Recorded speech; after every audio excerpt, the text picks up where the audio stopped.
പ്രിയരെ, ശ്രീ ലളിതാ സഹസ്രനാമം ഒരു ദൈവീക അനുഭവ യാത്രയാണ്. അതിലെ ആദ്യ നാമം ശ്രീമാത. ഒരു സാധാരണക്കാരിയായ എനിക്ക് മനസ്സിലായ കാര്യങ്ങൾ എൻ്റെ ഭാഷയുടെ പരിമിതിയിൽ നിന്നുകൊണ്ട് ഞാൻ പറയുന്നു. സകലത്തിൻ്റെയും ആദി മാതാവാണ്, സകല സൗഭാഗ്യങ്ങളുടെയും സൃഷ്ടിയുടെയും ഒക്കെ ജീവൻ. ശ്രീ എന്ന വാക്കിൻ്റെ അർത്ഥം ഐശ്വര്യം, സൗഭാഗ്യം, സൗന്ദര്യം, ദിവ്യത എന്നൊക്കെ. അമ്മ, ജനനി, രക്ഷക, ക്ഷമയുടെ മൂർത്തി എന്നൊക്കെ മാതാ എന്ന വാക്കിൻ്റെ അർത്ഥം.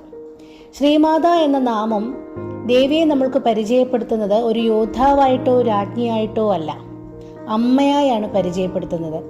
ഭയമില്ലാത്ത ഭക്തി ഉണ്ടാകാനാണ് അമ്മയായി പരിചയപ്പെടുത്തുന്നത്. പരാശക്തിയാണ്. നമ്മുടെ ശ്വാസം, ചിന്ത, ബോധം എല്ലാം അമ്മയാണ്.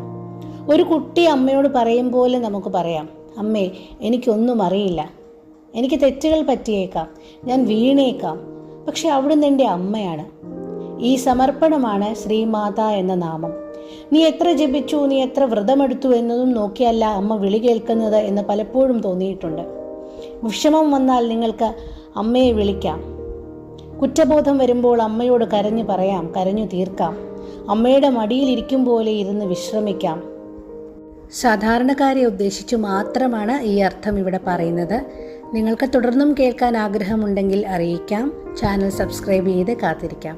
എന്നെ കേട്ടതിന് നന്ദി. നമസ്തേ.